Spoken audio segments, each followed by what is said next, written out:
Hello po, welcome po sa video na ito.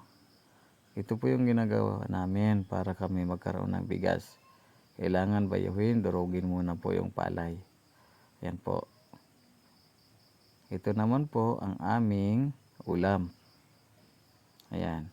Patani po yan yung ulam namin. Napakatagal bago maluto. Ayan po. Ganito po yung pagkuha ng bigas mula sa binayo naming palay.